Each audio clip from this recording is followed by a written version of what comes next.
Welcome back. I'm Chief Capital Correspondent Mark Davis, live in the Governor's office with His Excellency Governor Dan Malloy, and your questions, some of the more than 1,000 plus questions that you gave to us via WTNH.com.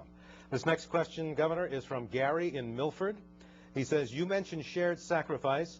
A good leader leads by example. What are you personally willing to sacrifice as governor? Well, listen, I'm going to be paying more taxes. No matter what I do, because I have to pay the same tax structure that other citizens have to pay and abide by. Number two, when I came into this office, I actually cut the staff of the governor's office by 15%. We also in the office eliminated some of the extra payments that state workers normally get. They don't apply to our workforce here. I've asked all of the commissioners who work for me also to downsize their staffs. So I'm going to do what everybody else is doing, and that is to be a participant in the forms of sacrifice that we have to make. You know, I'm reminded, by the way, going back to a question you had asked me earlier about some built-in surpluses. One of the reasons we have to do that is we went to generally accepted accounting principles, and there is a cost associated with telling the truth. And so the prior administration didn't have to pay any of that cost because they never told the truth about the budget, and now we're going to do that. So that is a portion of those monies that were set aside. All right, let us go to another question from Gary in Ebron. He says, I understand that the state has a huge deficit, but I get irate when I see how much the state spends on pensions and medical coverage for retired state workers. Bring those down to earth before raising taxes. Well, I have, if you saw the speech or you hear about the speech, I've been talking quite a bit about other things we would do, and then today we took on that very issue.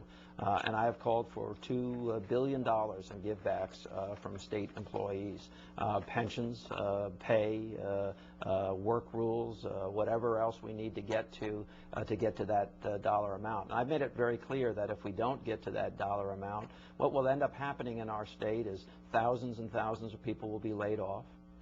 And the safety net that we use to take care of our disabled citizens and our senior citizens will be absolutely shredded. So we have to be successful in restructuring Connecticut's government. That's what this budget is about. The other thing it's about is creating jobs and making us more competitive with other states. And we had to put our fiscal house in order for any large corporation to stay in this state or to trust us in coming to this state. And I'm going to do that. We're going to produce job growth. Let me follow up on Gary's question, because and I asked you this the other day. What real leverage do you have with the state employee unions? You said it would shred the safety net if they don't give $1 billion a year in givebacks, or would face massive layoffs.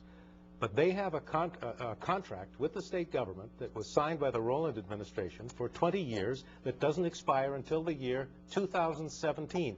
They don't have to negotiate with you. Thank you for putting that fact in. You know, I was a mayor of a city for 14 years, and for anyone to have negotiated a 20-year pact on benefits was utterly and fantastically ridiculous.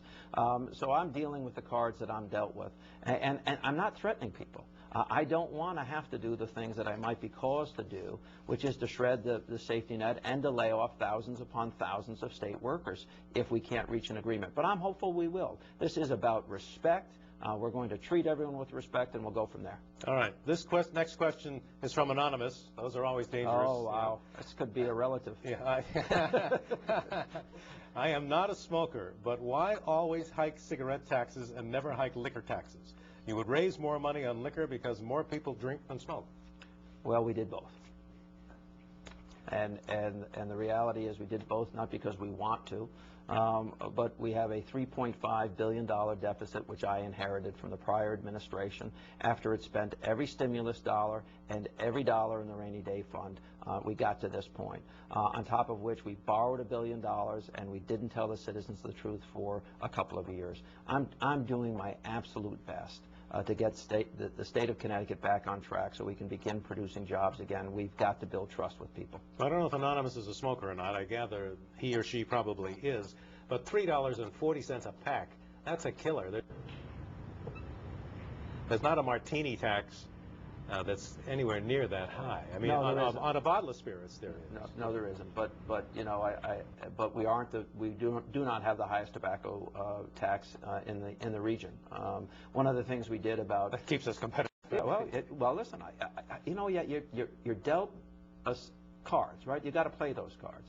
And I inherited, and I'm not complaining, because listen, I worked really hard to be the governor of the state of Connecticut, because I believed that I had a vision and a will and leadership skills necessary to turn the state around. After all, I turned my own city around. After 14 years, we had a smaller workforce, even though our population was greater. We had created jobs and attracted companies. That's what I want to do here in this state. And I've got to cover that $3.5 billion deficit that somebody else made. I didn't make it.